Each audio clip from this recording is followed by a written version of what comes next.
வணக்கம், நலம் தானே வியூவர்ஸ். இன்னைக்கு கோதுமை ரவை வச்சு அடை செய்ய போகிறோம். கோதுமை ரவையை கொஞ்சம் தண்ணி ஊற்றி நல்லா ஊற வச்சாச்சு. நம்ம அப்படியே முழுசாகவும் போட்டுக்கலாம். நான் மிக்சியில் ஒரு அரைச்சிட்டு எடுத்திருக்கேன். சீக்கிரமும் வெந்துடும், அதே சமயத்தில் நல்லா ஒரு பைண்டிங் மாதிரியும் ஆகிடும். அப்படி இருந்தாலும் நான் கொஞ்சம் அரைச்சி வச்சுருக்கேன். ஒரு கப்பு எடுத்திருக்கேன். அதை அரை மணி நேரம் ஊற வச்சு இப்போ அரைச்சி வச்சாச்சு. இதில் கொஞ்சம் கேரட்டு, ஒரு சின்ன கேரட் துருவி போட்டிருக்குது. அதேமாரி பெரிய வெங்காயத்தில் ஒரு சின்னதாக எடுத்து நல்லா பொடியாக அரிஞ்சு போட்டாச்சு. கொஞ்சம் குடமிளகாய் சும்மா ஒரு பீஸ், ஒரு 6ல் ஒரு பாகம் இருக்கும். ஒரு 2 பீன்ஸ் வேணும்னா போட்டுக்கலாம், இல்லைன்னா விட்டுடலாம். இது வெள்ளரி பிஞ்சு சும்மா கொஞ்சமாக சாலடுக்காக இதுக்கு தொட்டுக்கிறதுக்கு செஞ்சுருக்கோம். அதில் கொஞ்சமாக ஒரு டேபிள் ஸ்பூன் அளவு கொஞ்சம் புதினா, நல்லா வாசமாகவும் இருக்கும், செரிமானமாகவும் இருக்கும். அதுக்காக புதினாவும் கழுவிட்டு அரிஞ்சு போட்டாச்சு. கொத்தமல்லியும் நம்ம இஷ்டத்துக்கு இதில் போட்டாச்சு. பச்சை மிளகாயும் ஒன்று பொடியாக அரிஞ்சு இதில் போட்டிருக்குது. இருந்தாலும் இன்னும் கொஞ்சம் காரத்துக்காக கொஞ்சம் மிளகாத்தூள் அவங்கவுங்க காரத்துக்கு தகுந்தாப்பில் போட்டுக்கலாம். இது கொஞ்சம் அரை ஸ்பூன் சின்ன ஸ்பூன்லேயே போட்டிருக்கேன்.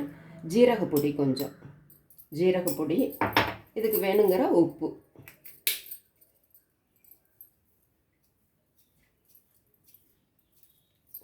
போட்டுக்கலாம். கொஞ்சம் மிளகுத்தூள் கொஞ்சம். இது ரைத்தாவுக்கு தயிர் ஒரு அரை கப்பு போல் எடுத்திருக்கேன். இதில் கொஞ்சமாக கொஞ்சம் மிளகுத்தூள் போட்டாச்சு. அந்த வெள்ளரி பிஞ்சை நல்லா கழுவிட்டு நம்ம ஊர் வெயில் காலத்து வெள்ளரி பிஞ்சுங்கவும் தோலோடவே அரிஞ்சிருக்குது. இது அந்த பெங்களூர் வெள்ளரி பிஞ்சுன்னா அதை தோலை எடுத்துகிட்டு போடுவோம்.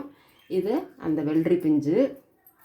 இதுக்கும் கொஞ்சமாக மிளகாய் பொடி, கொஞ்சம் இது மாதிரி அடக்கி சாப்பிட்றப்ப நல்லாயிருக்கும். கொஞ்சம் மிளகாய் பொடி, கொஞ்சமாக ஜீரகப்பொடி, சும்மா கொஞ்சம், அவ்வளவு அதுக்கு போடுற அளவுக்கு போடக்கூடாது. கொஞ்சம். இதுக்கும் உப்பு, கொஞ்சமாக உப்பு, மிளகுத்தூள் போட்டேன்னா போட்டாச்சு. அவ்வளோதான். இப்போ இதை ரெண்டையும் தாளிச்சிட்டு அப்படியே ஊற்றணும். இதுக்கு இந்த அடக்கி தாளிக்கிறதுக்கு கொஞ்சம் கடுகு, உளுந்தம்பருப்பு, இதுலேயும் ஒரு பிஞ்சு ஜீரகம் போட்டாச்சு.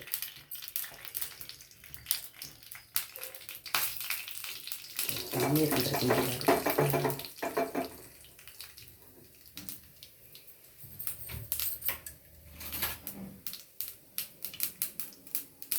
கொஞ்சம் நல்லா சாப்பிட டேஸ்ட்டாக இருக்கும். அதுக்காக தான் தாளிக்கிறது. அப்படியே பச்சையாக ஊற்றுறத விட இது மாதிரி கொஞ்சம் தாளித்து போட்டோம்னா நல்லா வாசமாகவும் இருக்கும். கொஞ்சம் பெருங்காயத்தூள், இப்போ கருவேப்பிலையும் போட்டுக்கலாம்.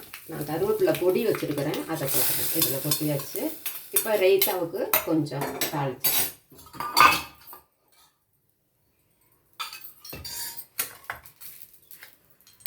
இதுக்கு கொஞ்சம் கடுகு, ஒரு 2 உளுந்தம்பருப்பு,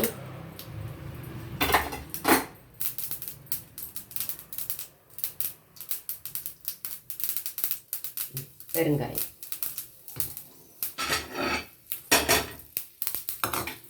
ரைத்தாவுக்கு.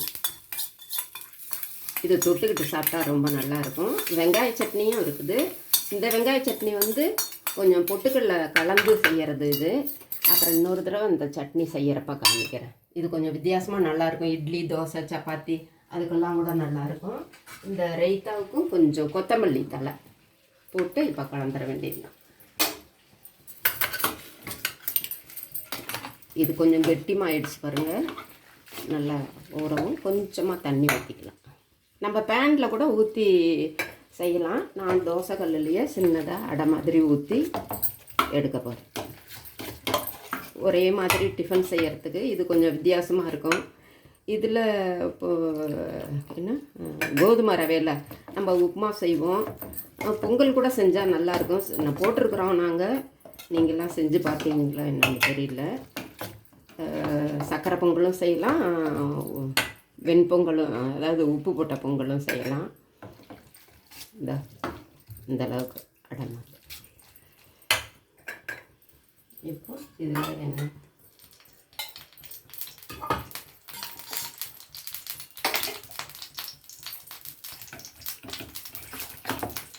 ரொம்ப ஹெல்த்தியானது இது. மார்னிங் சீக்கிரமாகவும் செஞ்சிடலாம். என்ன செய்யணும் ஏது செய்யணுங்கிறத இன்னும் கொஞ்சம் கூட தண்ணி ஊற்றணும். தேங்காய் சரியாக இருக்கும். சரியாக இருக்குமா இந்த நல்லா ஸ்ப்ரெட் பண்ணி வச்சுட்டு அவ்வளோதான். போதும் ரொம்ப ஸ்ப்ரெட் பண்ணாத. மூடிடு. மேலே கொஞ்சம் நமக்கு டேஸ்ட்டுக்காக தான் இதெல்லாம். வெண்ணெய் கூட போட்டுக்கணும். நான் அப்புறமேல் செஞ்சதுக்கப்புறம் வெண்ணெய் தொட்டு சாப்பிடலாம். இது கொஞ்சம் மூடி வச்சு ஒரு 3 நிமிஷம் அந்த பக்கம் நல்லா 2 நிமிஷம் வெந்துருச்சு. 3 நிமிஷமே வெந்துருச்சு. இப்போ திருப்பி போட்டிருக்கோம். இந்த பக்கமும் ஒரு 2 நிமிஷம் வேகணும். அந்த பக்கம் திருப்பி ட்ரிப்பு திருப்பி போடலையே மேலே பார்த்தோம்னா கலர் சேஞ்ச் ஆகிருக்கும் நல்லா வெந்ததும். இப்போ திருப்பி போட்டு ஒரு 2 நிமிஷம் வேக விட்டுட்டு